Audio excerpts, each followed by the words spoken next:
I went from 10% body fat to medically obese in the space of just 6 months. This is a reality of what can happen when you consistently eat vegan junk food.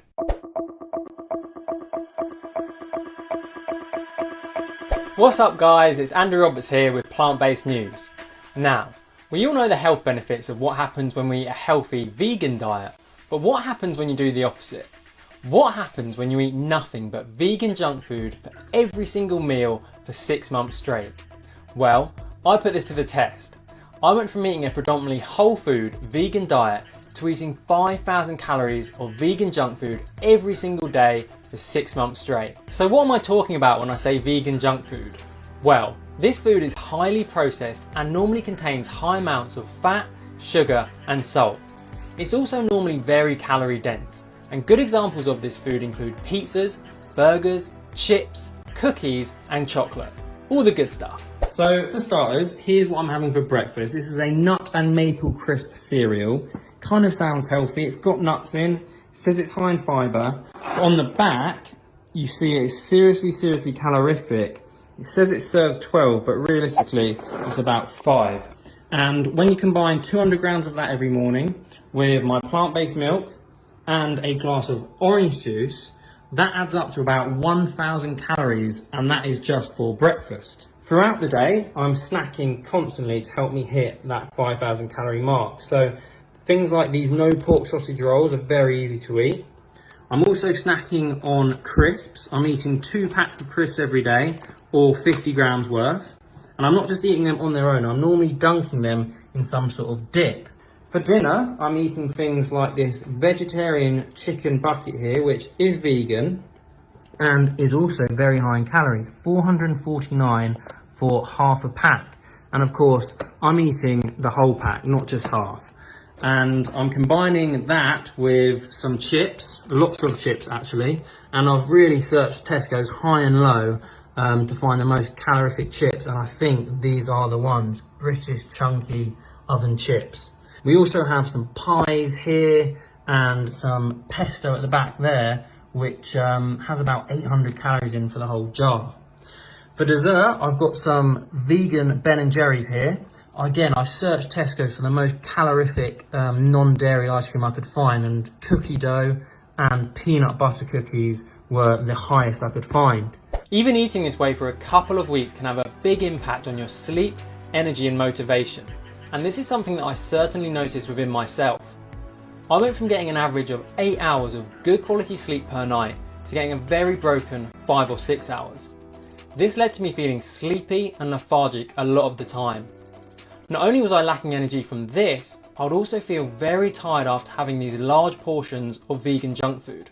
When I first started this journey, I was expecting to feel rubbish. Like there's no way you could eat all this food and the quality of the food and not feel rubbish, but I really wasn't anticipating to feel this bad. And what I mean by that is just the constant tiredness and exhaustion. Eating this food consistently can also lead to significant weight gain even in the short term. This is because the food is very calorie dense and not very filling. This makes it very easy for us to overconsume calories without even realising, which in turn can lead to weight gain. This was especially true in my situation, where I gained 7 pounds, which is half a stone in 1 week, and then 14 pounds, which is 1 stone in 3 weeks. Despite these shocking changes, the scariest one is just how quickly we can get hooked on these foods. And there's a reason for this. When we eat food, it activates the reward pathways in our brain by releasing dopamine. However, not all food gives us the same amount of reward. Evolutionary, the reward pathway drove us to eat food that would be most advantageous to survival. This means we were driven to eat food that gave us the most amount of reward, which is food that is typically high in, you guessed it, fat, sugar and salt. So to give you an example, eating cookies is going to give us much more of a reward than eating carrots does. In fact, these highly processed foods, which have been specifically designed to give us the maximum amount of reward, are off the scale comparing them to whole natural foods. For this reason, it's absolutely no surprise we can get hooked on them very easily, just like I did. So what about some of the longer term effects of eating this food? Well, I mentioned you can gain weight in the short term eating this way, and in the long term you can gain a lot.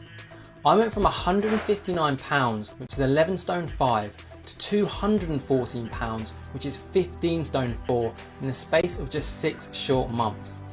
That's a 55 pound gain, or just under 4 stone. My body fat percentage also went from 10% to 27.4%, which is classed as obese for men. This led to me gaining some quite severe stretch marks, a trip to the hospital, barely fitting into any of my old clothes, and not managing to do simple tasks around the house without getting breathless.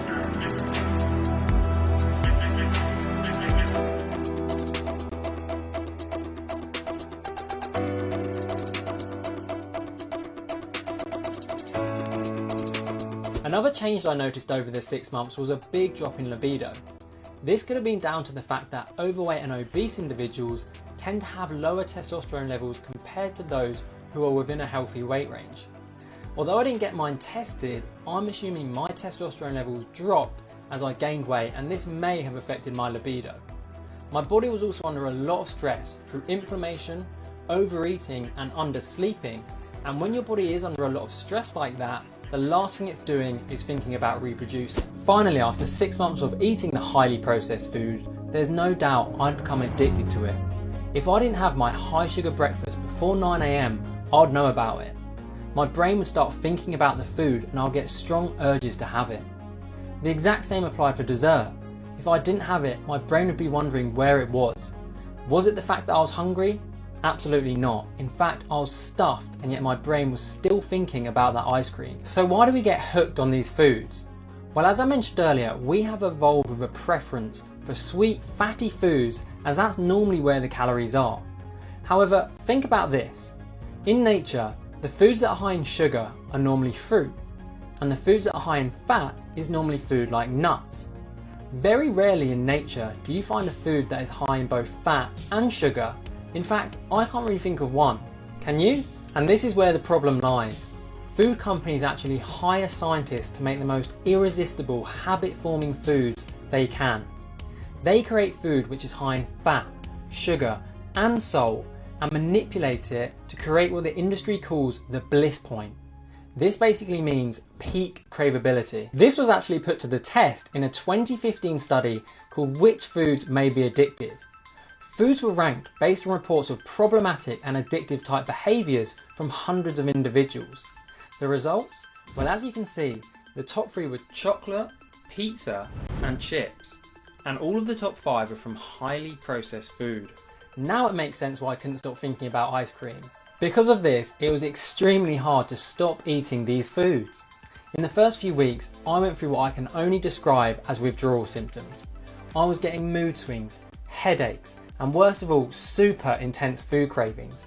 I literally could not stop thinking about the highly processed food. I am still getting food cravings, and even though yesterday it was my birthday, so I had a garlic pizza, bread, a burger, some chips, some beers. You know, despite having that yesterday, today I've been thinking, you know, I'd like a burger. I'd like that garlic pizza bread again. So I am still definitely thinking of food a lot. However, it did get easier. Let me ask you a question. Have you ever looked at someone who eats healthily and thought, good for you, but I could never do that? Well, guess what? That is exactly what I used to think when I was eating all that highly processed junk food and in the first couple of weeks of coming off it. And I'll admit, when I first started eating the healthy food again, it wasn't anywhere near as nice as the highly palatable junk food. However, studies have shown that the more you eat healthy food, the better it begins to taste. And this is exactly what happened with me. After a few weeks of eating the healthy vegan whole food again, I fell back in love with the taste. So cut out the highly processed junk food for a few weeks and you'll be amazed at just how good healthy food can taste. Finally, I have one really important point to mention. I don't want to demonise vegan junk food. As a one-off, no individual food is good or bad.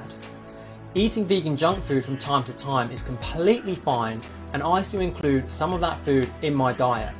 It's only when you eat it on a really frequent basis that it can have some of the negative effects that I've talked about in this video. If you can eat a predominantly whole food vegan diet and then from time to time have some of that junk food, you'll have a great chance of being healthy. This has been Andrew Roberts with Plant-Based News. I hope you've enjoyed the video. Please remember to like, comment and hit that subscribe button, and I'll see you next time.